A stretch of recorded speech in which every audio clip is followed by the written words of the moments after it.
Hi, I'm Amy Corr, Chief Brokerage Officer of @Properties Christie's International Real Estate, and you're listening to Corr Values, a podcast where we talk about real estate and real life.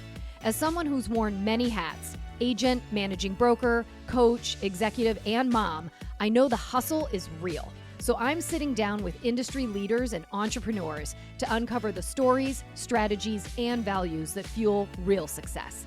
From being the CEO of your own business to figuring out how to show up for your people, we're covering it all.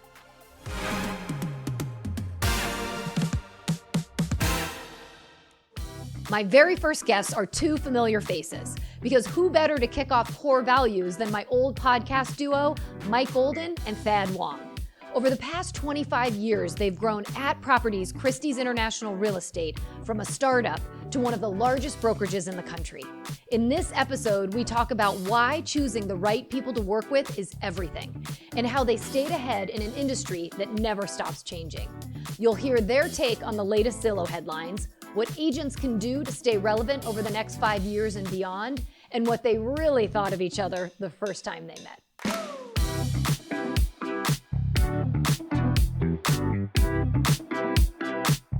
All right, guys, welcome to the show. This is my first official Corr Values. We are here. I've come a long way, haven't I? Pun, by the way? Now is it C-O-R-E versus C-O-R-R? Did you How look do at you the do logo? podcast? Is it C-O-R-R? C-O-R-R. That's the dopest. Yeah, Good job. isn't that cool? Yeah, that's marketing. Yeah. So I've come a long way, wouldn't you say, from the pre-COVID days of Golden Wong, the Golden Wong Show, to Yes. Coffee with Amy and Kevin. And now here I am on my own, Your seeing own if I show. can make it. Yes. Well, what if we go back, though, way back to when you were an agent, when you were first really starting out with us? Oh, my. On the Wait. When you Janine had Wheeler this team? super blonde hair. Super blonde, super Yeah. short. Yes, Cool. Janine and I worked together. Yeah, you it were was. hip. Yeah, Yeah. it was a good time out of the Was Clybourne that office. 20 years ago? Or 18? More than I 20. came to in 2004. So 20 years ago. Yes. 21 years. years ago. Yes, That's yes. killer. But you were just actually on the phone with her. But Jan Smith was Yes. the OG. Jan, are you OG. out there? She got me into real Yeah. estater. That's where I started. Jan Sweet. That's why you're here. Yeah. And then 2010, let's not forget 2010, when you moved into management. Sink or swim. That's right. That's Yes. right. You're actually, How'd I do? you're either going to be really You- not only successful you or you're going to swam, fail miserably. You crossed the English Channel, you put a motor in the bottom of your feet, and you cruised on through the waves. Well, with you, Thad Wong, putting that pressure on me, I had no other choice, right? So Yes, it's either or. Yes, it's either fail or succeed. Succeed, So, and you did it. Good and job. I'm still trying. We're I'm very still, proud I'm of still you. We are very proud of you, Amy. We Yes. really are. And now you have your own show, Corr Values. Yes, That's let's get right. with You've it. really grown up. I know. I'm sure Look you want at to don't ask need us lots us, of so- questions. So I Can we do. I have so many questions for you. I can't You don't need wait. us. You can just do this by yourself. We can leave. Yeah. Not at all. You bring a lot of energy and a lot of entertainment. So let's get into it. All right, 25 years, right? We talk about my career in real estate and at properties, but the two of you started this amazing place in 2000, right? This is our 25th anniversary. And for all year. those of you paying attention, watching, or listening, we have not read the question. These are a surprise. Super blind, Super going into this blind. blind. Surprise. But I always feel like if someone's asking you questions about something about yourself and you don't have the answer, then that's really bad. Yeah. Well, we'll see. True test. We're going to see. Do we get Right? multiple takes? Yes, we'll have to cut, retake, right? All right, 25 years, huge milestone. I think all of us are, feeling the excitement because we've accomplished a lot in 25 years. The industry was a lot different in 2000. What's been the key to longevity and success? Like, what do you really kind of owe it all to? Is some of it luck, timing? What do you think, Thad? Let's start with you. I think it's a lot of things, but if I were to come to one, it would be perpetual drive.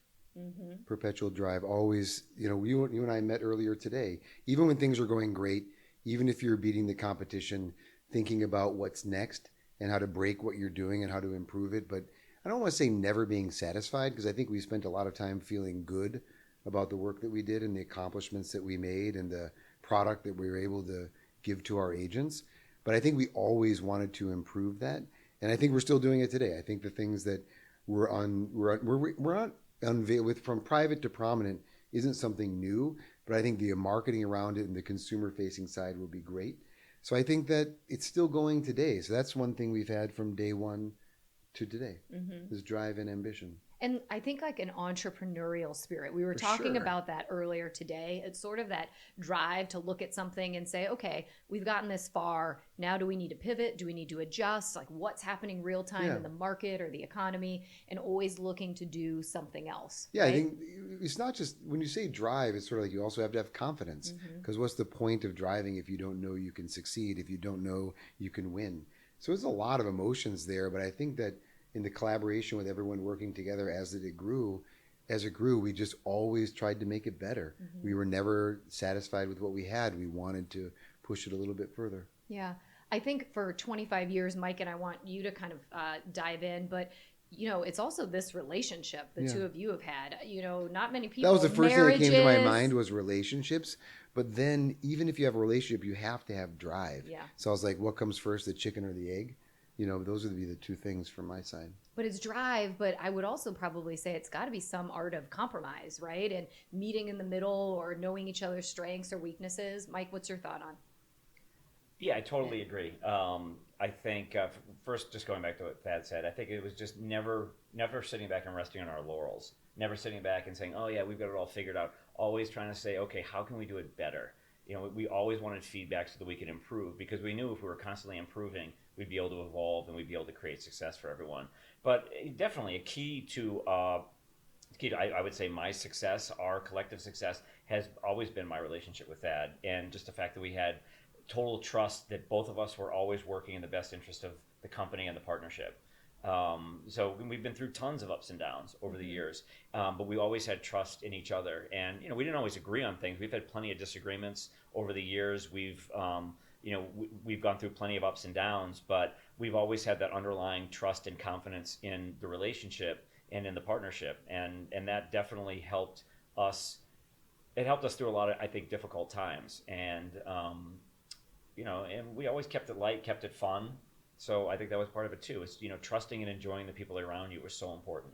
Yeah, the downs have been really brutal alone, right? Like when you think about that, the downs when you're navigating and working with everybody and you're leading, I think that would be much more difficult if you're on your own.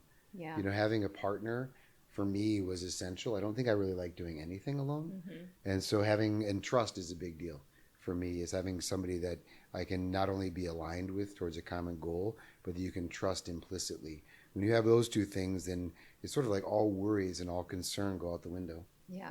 Well, and when I was thinking about 25 years and I had to put together a list of, a lot of like memories, one thing that I think of constantly is that we laugh a lot, and I mean, you in particular can't help. No one but, laughs at laugh. my jokes more than me.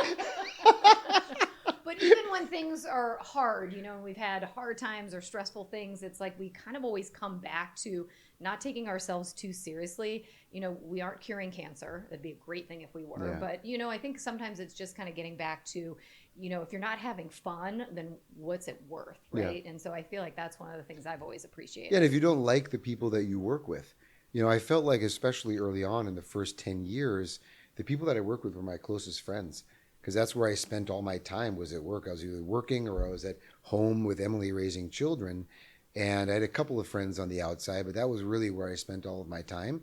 So I was at work, that's where you want to have the most fun. Yeah. And if you're creating and you're building things, you want to laugh, not take yourself too seriously, and build an environment where everyone can feel comfortable laughing. Yeah.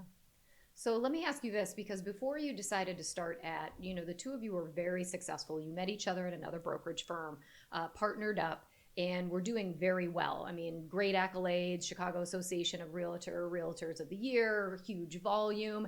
You decided to move into this new world of basically being co-CEOs of a company, starting it from the ground up.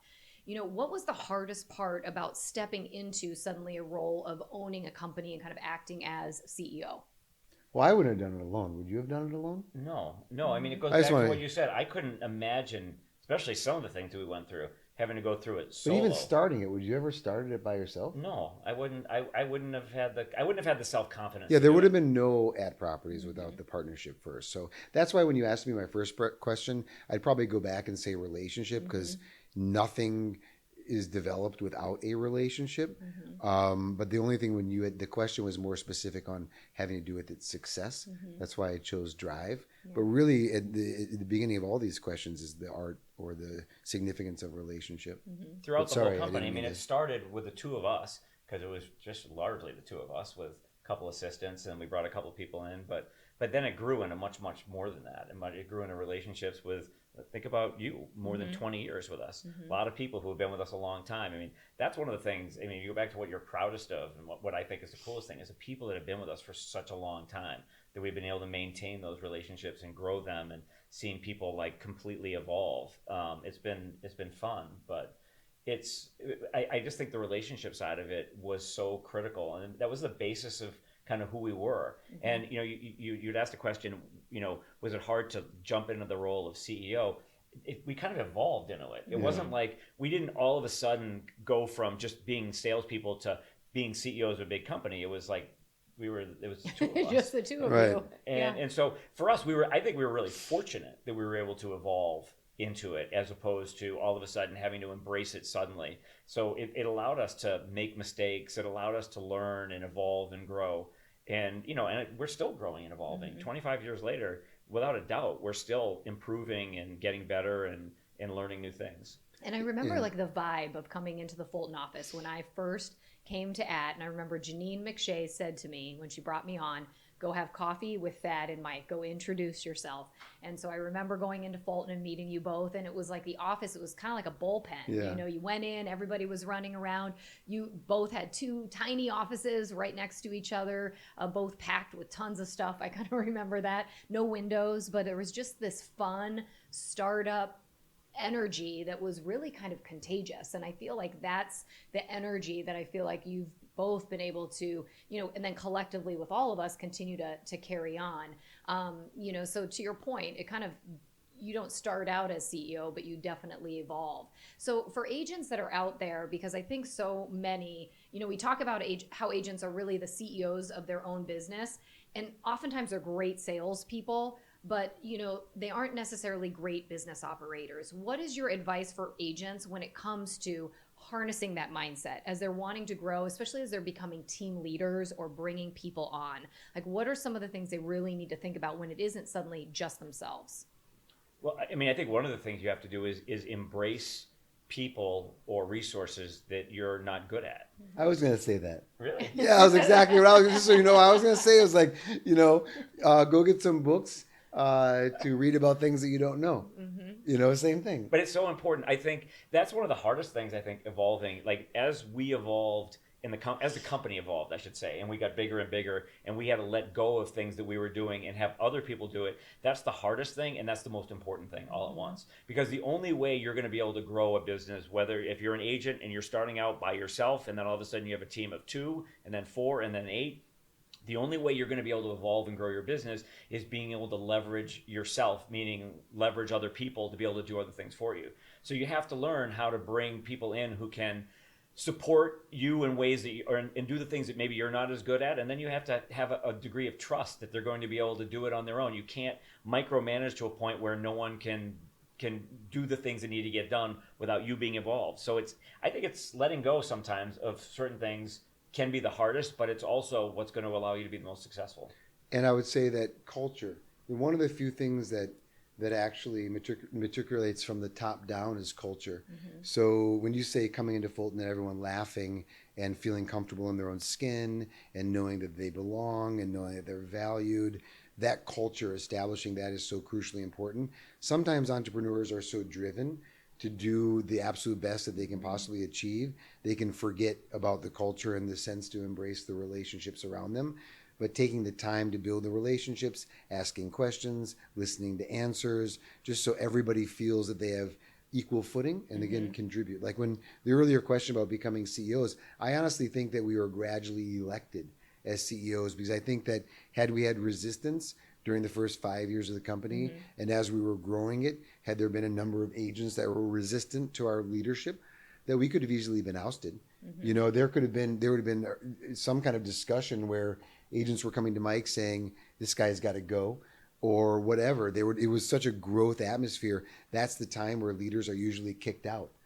First 5 years of a company, you see a leader change. They don't have the ability. People don't like them or whatever. But we've never had a revolt of agents that wanted us out or wanted to replace us with somebody else. Yeah. At least as far as you know. Yeah. Well, they never we told got us, a few so, minutes. and they're stuck with us. So, yeah. But I think but going back to, I think what that's so important. The cultural environment was so critical because the company that we came from, it was a smaller company, but it didn't have the most positive environment. I remember they used to make the receptionist cry. The environment wasn't a real positive one. We created our own personal environment there, but so when we decided to start our own, we said, okay, what's the most important thing to us? We want a place that we and the people we're working with enjoy going to every day, because we're going to be here at that time 7 days a week. It was all the time.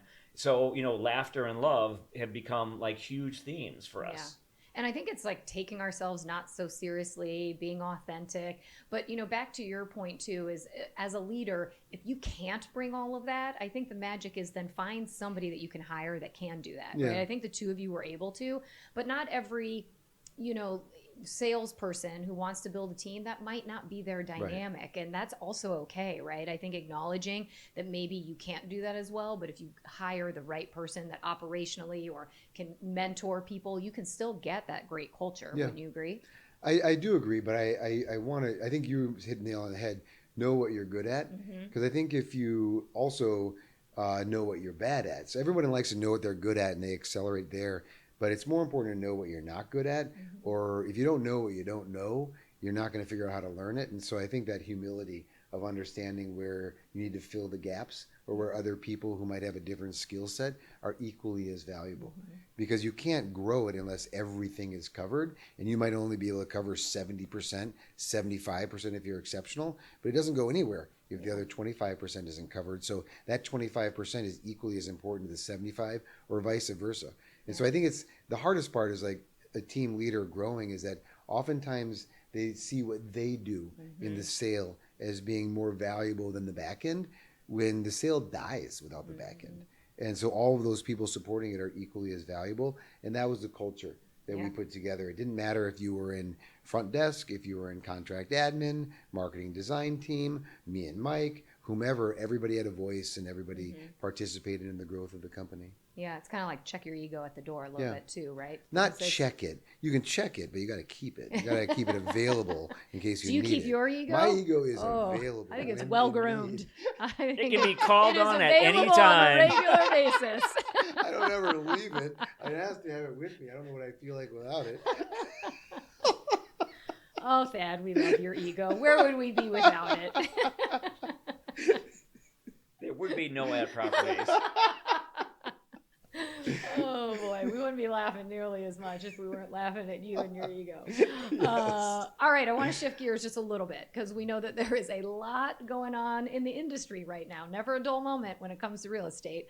The economy as well. We've got lots of stuff. So let's talk Zillow private listings, clear cooperation, tariffs.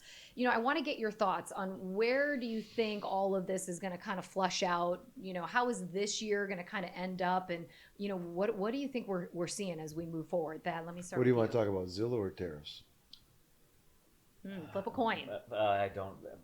I'll talk about Zillow. Okay. That's probably Zillow's a much more interesting thing. The tariffs are kind of beyond our control. With Zillow, I just want to say that this proves the industry is still not willing to come together. Okay. The industry wasn't willing to come together at the beginning of Zillow when Edina Realty said, hey, we're not going to syndicate because we see the foul play that Zillow's up to, using our data to generate a company value to then sell it back to us. And then what happens? Every other brokerage around Edina in Minnesota used it. Their agents used it to capture listings. Your house won't be on Zillow. And so Edina said, oh, I got to participate and go back to Zillow. That was maybe, 10, 12 years ago. And now, when Zillow is flexing after it's now worth more than all of the top 25 brokerages in the country combined, and it has the listings, it's now flexing its power by trying to generate and set regulation on the industry. And now what did that do again? This should be an obvious one that every brokerage should be against. Obvious. But what are they doing? A couple of them say, yeah, Zillow, good job. You can do it. It's unbelievable. At what point, what is it going to take for every single industry to put everything aside and say we're coming together in the best interest of the consumer. Yes. The consumer first, not the company. And you have to take that risk, saying if we're not doing everything to empower consumer choice, freedom, capitalism, open market, to drive innovation so companies can grow, but you're actually going to be opposed to that by having a private company and still regulation on an industry, that is sad. So for all those companies out there, all those people that think Zillow's on the right track, it doesn't matter if you feel like a house will ultimately, inevitably only sell for more if it's on the MLS. Every seller should have that right and freedom to market their house how they see best choose with the their strategy. agent. Yep. It is crazy that, what is it, EXP and I don't know, Redfin and I don't know what the other one is, Keller maybe, that I don't remember, but that say this, and it's sad because that is something that is just completely wrong. We were a small company of 4 people. We were able to grow to 3,400 agents in a single market and #1 market share because of innovation and competition. Now you really want to allow a private company to take away innovation and competition to relegate a single path for a home seller to sell their home? Like, that as an industry is too much. That is probably in 25 years the most embarrassing moment I've seen is right now. That some brokerages and people are saying, hey, Zillow, yeah, come on in, regulate our industry, that we're here to serve the public while you're really there to serve shareholders. That is, to me, baffling, and the only thing I can't understand. How will it end? I don't think Zillow wins. Yeah, I think they flex too Yeah, far. they flex too far. Yeah. And I think that you can take, I don't know if it's ERA or EXP, it's one of the E's, and whatever company, and you guys can go ride it. But everybody else is going to say, you know what? We did too. The pendulum's going to have to swing back. Brokerages missed the boat by giving all the inventory and trust and all these things, and they got worked, and now it's coming back to bite them. And I think agents are going to know that Zillow is the place listings go to die, right? If we can't get listings sold for the highest and best price, then you go to the kind of like portal where it sits out there and they give you a Zestimate that's below your asking price, that tracks your market time, that tells you every time you lower the price and doesn't work in the best interest of the seller. It works in the best interest, biased for the buyer.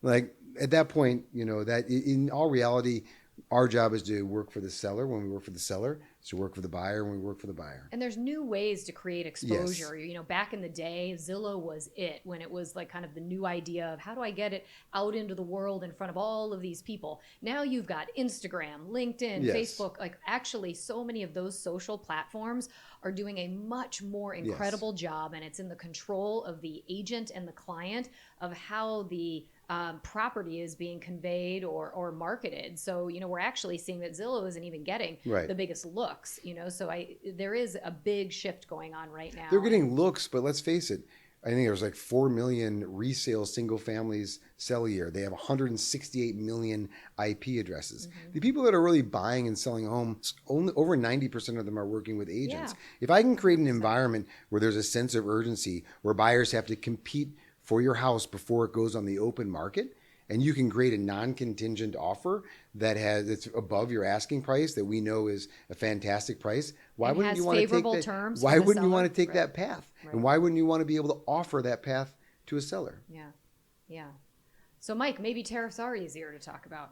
Well, you know, there's not much to talk about with tariffs. We'll see what happens. But on the Zillow front, first of all, I couldn't agree more with what Thad said, but I have a little bit of a different perspective on it, because when you take a step back, everyone's position is completely self-serving.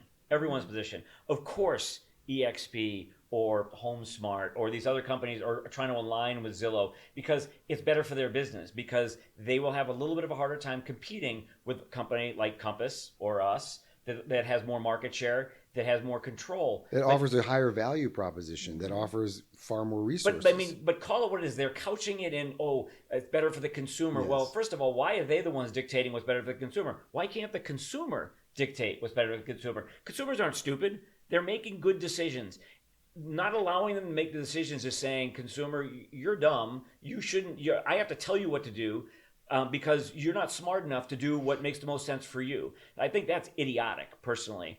But when you take a step back and you realize, okay, everyone's being a little self-serving, so what's the right place to be? Well, look at what just happened legally in our industry. I mean, our industry got slaughtered legally because we were trying to control the consumer. We were trying to control what a buyer's broker was getting paid, what a buyer basically was, not what a buyer was, but what a buyer's broker was being paid. So basically what a buyer was going to allocate to their broker.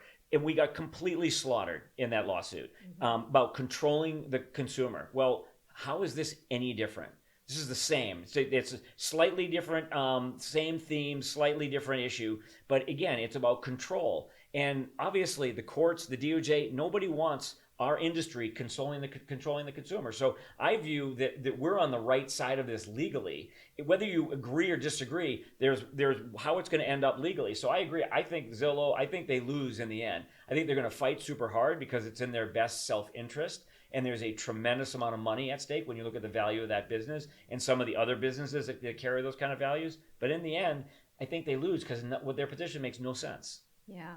I mean, we've had a lot going on. I mean, there's been a lot of noise in real estate. So looking ahead at that, what do you think the industry will look like 5 years from now? And for agents who are in it right now, whether this is their, fifth cycle in real estate or they're kind of brand new, what does an agent do today to really survive and kind of be here in 5 years? It's funny we glazed over tariffs. We can go back to tariffs, but going back to tariffs, in the end, like tariffs may drive up the cost of homeownership. The tariffs certainly could drive up the cost of building. And right now we're a wildly underbuilt market kind of throughout the United States. We have a lack of housing, so tariffs are a problem. Yeah. So hopefully it this equalizes itself out and the tariffs go away and we get back to normalcy. But I think it's going to be a little painful in the short term. Yeah, it's also something we can't control. 100%. Sure. Yeah, the Zillow thing we can control. We can just play an active role in. You can do whatever you want with the tariffs. You can speak to your Congress people, et cetera, but that's about, you have very little control. Yeah. So your next question is way better, is what can agents do or what does the market look like in 5 years? Do you want me to go? Sure. Okay. You like to go first. Yeah, so always ready with 5 years from now, so that's 2030. Everyone write this down. Well, I think there's going to be, prediction. I don't think it's going to be that different in the sense there's two sections of companies. I think there'll be greater and greater consolidation, and there'll be larger companies that provide full service to the agents to distribute to the consumer, a very high level of service when it comes to everything from staging, everything you could possibly imagine through technology, innovation, and human power 5 years from now will be up here. And then there will be the low-cost service providers, agents that go to the cap models or the areas that they pay the least, that provides them the least because they don't have to pay them so much money. And there'll be like those two segments. There'll be very little in the middle. There'll be very few mid-size independents. I just think that it's going to be very hard to compete when there's so much investment going into technology and to services. And from an agent side, I feel like we're going to continue to see where that team kind of becomes that mid-sized brokerage that gets eliminated. So within the overall large companies, you'll have different teams, and those teams will represent that mid-sized company experience. And then you'll still have very strong and successful independent agents that like to operate independently, and there'll be still plenty of room for them. But I think that the industry, you will not see a lot of people not using an agent. I would actually argue if we're at 90% right now, that we are 90% or above using an agent. I think that the value and the service the agent brings right now is only getting better and better and better. So I'm not worried about our industry. I'm not worried about, they've been talking about the travel agent industry in a while. If you've tried to buy or sell a home on your own lately, I don't think it's gone great for you. And where there's lots of testimonials for a lot of success with phenomenal agents, and the level of professionalism in the last 25 years in the industry has skyrocketed. The people practicing in our industry right now are the best I've ever seen, for sure. Yeah, and the amount of value that the agent delivers now is miles ahead of what we've delivered 25, 30 years ago when we first started selling real estate. It's so much more sophistication of the market. I agree. I think that the business will always continue to evolve, but as real estate continues to get more and more expensive and it becomes a larger investment for people and a bigger part of their net worth, I don't think they're going to want to take risks with it. It just doesn't make sense. If I'm making a major purchase, I want an advisor. I want someone to help me understand what I'm buying so I don't pay too much and I buy the right things. So I can't imagine that agents don't become more valuable. And we've seen it. Even after the litigation and the lawsuit, There's been all these articles. Commission rates have not come down. If anything, they have gone up a little bit. People do value the agent, but it's all about the value of the service. So you ask, what can agents do over the next 5 years as the business evolves? Continue to find ways to deliver more value to your client. And that's in the transaction, before the transaction, after the transaction. It shouldn't all just be about the transaction. Be a consultant.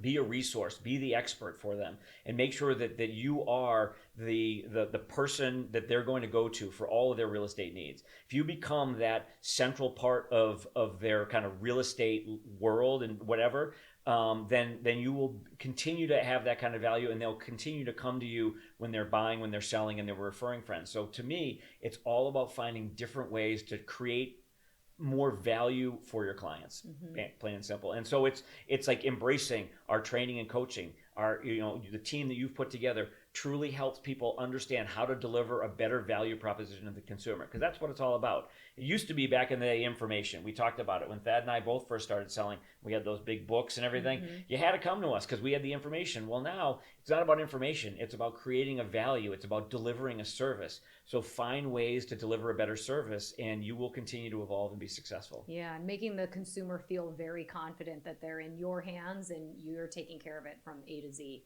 It'll be interesting because I think there's going to be a lot more tech that comes into this space that is helps with all of like the in-between stuff. Like you had said, staging is going to become more efficient. I think even different types of insurance opportunities, I think we're going to continue to see how tech evolves so that what we can offer from a full service standpoint, if we're really good at it, we tap into those things and it makes it even easier for us to offer that to clients. Yeah. Just want to make sure we all know the podcast is 2.5 hours. Okay. Well. I'm seeing the time clock go to 30 minutes. I'm like, how many questions do you have, Amy? I got to get a haircut. Yet? Are you worried? And I'm you got a okay. haircut? So we have 2 more hours. Well, Maybe you I ordered dinner. segued me into the best part of this podcast, which is my rapid fire. We're already at the end? We're at the end. Rapid fire. Rapid fire always comes at the end. Yeah. You never do it in the middle. Stop in the middle for rapid fire. Nope. Okay. Nope, this is it. This is Seems how kind we... of short. I think we should ask a few more questions. Yeah. Oh, these ones are going to get good, though. Okay. So rapid fire. All right, we've got at properties. It's our 25 anniversary. We've got that in mind. So I want you to take a trip down memory lane with me. Let's get a little nostalgic as we go into our rapid fire. All right, so take us back to when you first met. What was your first impression of each other? Mike, I'm going to have you go first. Tell me what you thought of Thad. Do I have to be honest? Yes. I thought Thad was a little cocky. Yeah. And you know what, true thing? And has anything changed? And I didn't really notice Mike. So that was a good one. He knows how to read people. All right, first impressions. So that was it. Well, I thought Thad was going to talk about my shoes. Your shoes? Oh my back God, in the day. Okay, I will first say, impression, I'll say what about your between shoes? Thad and my wife, they've definitely made me dress better. They've helped me evolve, at least as a human being, in the way that I dress. I did not have the best clothing back in the He had day. a green suit, by the way, and he loved this green suit. I love the green suit. It was so ill-shaped, and it was just like... It's like a box. Yeah, in my mind... It was a what do you call it? Double-breasted? Double-breasted. Yeah, Double-breasted. I always used to call him Mr. Green Jeans. If you're a 70s kid. Oh my God, that's so great. All right, quite an impression. But when I first met Thad, he convinced me he knew more about real estate than anyone that I ever met, and he was brand new, and nothing's changed. He's the expert, even on the first day. Oh my God. All right, this is a good one. Describe your first at properties headshot, Thad. Oh, mine was a headshot. Back then, I had long hair. It was parted to the side. It kind of came down here. Not as much product as you put in now. Not as much product. More of like a soft helmet. Soft helmet. Kind of like the helmet. People would kill for a soft helmet. I'm just saying. And many people out there. But it was and it was hot. It was hot. When I used to have my hair long like that, it was very hot. Mike, So my hair was a tad shorter. Yeah. Thad used to say when I got my hair cut, it looked like Elmer Fudd. So I'm full of compliments, right? Yeah. What a great friendship, Yeah, right? I see why you see our it's your partnership somehow survived. But you have all these 70 themes: Elmer's Fudd, Mr. Green Jeans. You know, I'm a product of the 70s and the 80s. Oh, was your hair a little different color too in your first headshot? What are you saying? I'm just asking. Just getting clarity. Why is my hair different? Is it Not my at brown all. hair? It's a little Yeah. gray. Anybody give you some grays? I did not really have many gray hairs, but someone over here gave me a few. So Oh my God. All right. What do you miss about some of the early days of app properties? Thad, you cannot say the green suit. No, I mean, the early days of ad properties, the easiest thing is that we knew who everybody was. Yeah. So when you walked into Fulton, I knew the front desk staff. Kinga was there back in the day. Cecilia, there was such a close relationship from everybody that was working there, and there was no hierarchy. Even as a company, I would say, even up to 300, 400 people, first 500 people, there was no real hierarchy because everybody knew who each other was. You either were young, because this company was a group of 30-somethings, or if you were older, you were teaching us something. And you were kind of the sage. So everyone knew their role, and it was just a light-hearted, very easy place. And I think everybody was in everybody else's corner. Everybody wanted everyone equally to succeed. There was less competition internally. Yeah, it was a good group. it was very team oriented. Yeah. I mean, that was one of the big differences, I think, as we started out, where other companies, it was very cutthroat. Yeah. You never told anyone what you're working on because you're afraid they would take your business. Where I think the environment we had was much different. But I agree. I was going to say the exact same thing. It was just, I mean, being smaller was fun. You could be boutique then, and it was fun and it was cool.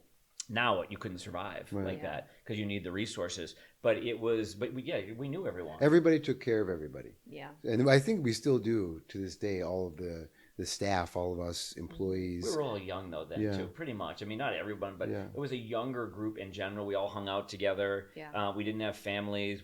So it was just different, and it was like our life because we were there all the time, 24/7. Yeah. All right, I like this. If there was an app properties time capsule from 2000, what would we find inside? The green suit? No, I'm kidding. Pair of broken glasses. Yeah.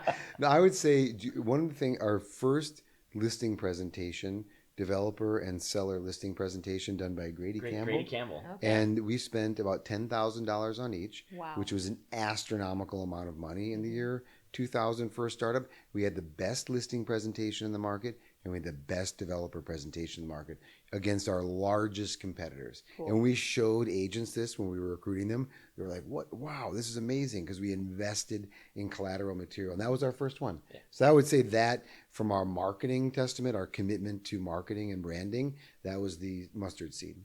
And a ton of print advertising. Yeah. You see a ton of print advertising. Yeah. So that would be in the time capsule. A Tribune Sunday real estate section. Oh yes, 100 pages. Yeah. 100. It was 100 pages. Yeah. And we were the number one advertiser at one point Yeah. because of all the development we were selling. That's pretty cool. I think that yellow would be in that time capsule. Oh, that color yeah. yellow. Yeah, the yellow, the first yellow on the business card. Yeah. I have our first business card. I still have some of them. This is great. What was your biggest fake it till you make it moment when you started at? Biggest fake it till I make it. Well, that's a theme in my life. I've become very good at faking things. Fake it till we make it. There were a lot of things that we acted as if. Sometimes you act, sometimes you have to behave that success is inevitable.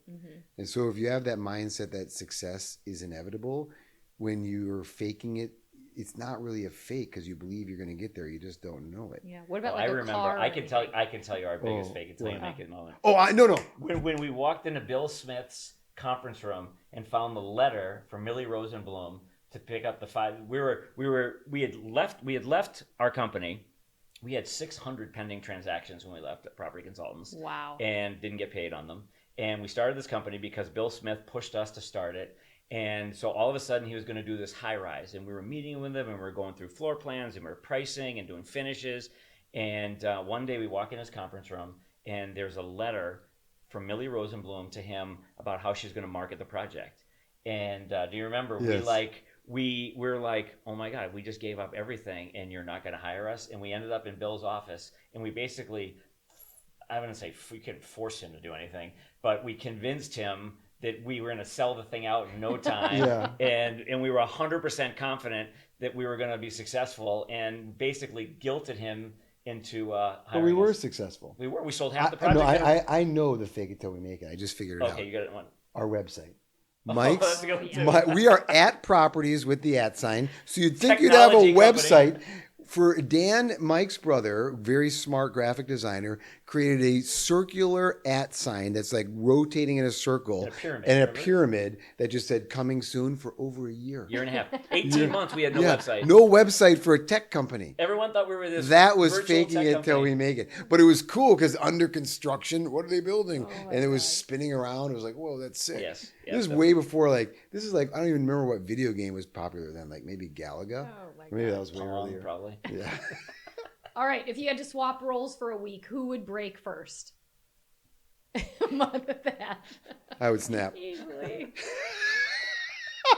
I would snap. Just the idea of it. He'd snap and the company would go under. Yeah. Good thing that wasn't an option then. All right, knowing what you know now, what advice would you give your younger selves when you started at? Mike? I think that I would say some of the mistakes we made were not investing in resources fast enough.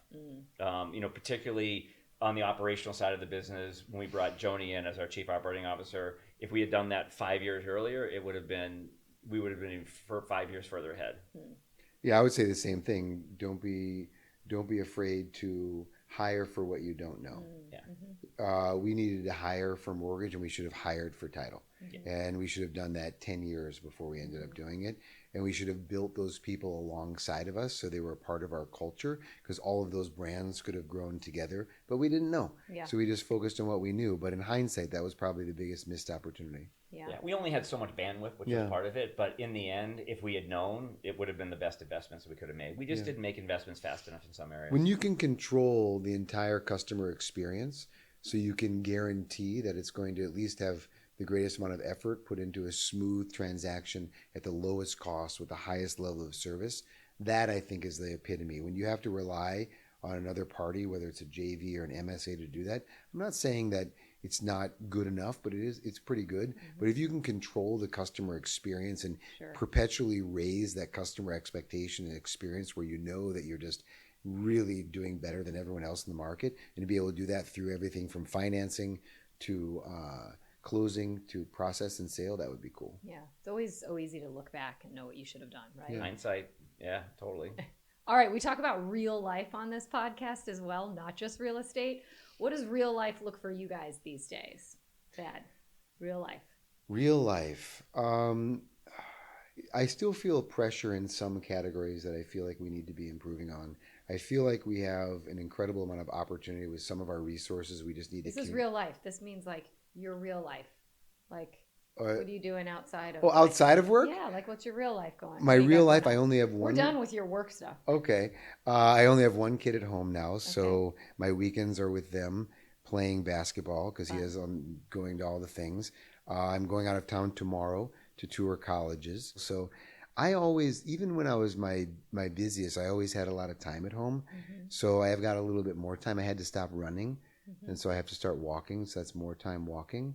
But my life hasn't changed much. I mean, the biggest changes are just my oldest has a boyfriend. I hope they get married. Shh, don't tell anybody. I hope they have babies really they're not fast. listening here. So we could have some grandchildren. That would be cool to have little babies God. around again. I think that would be fun.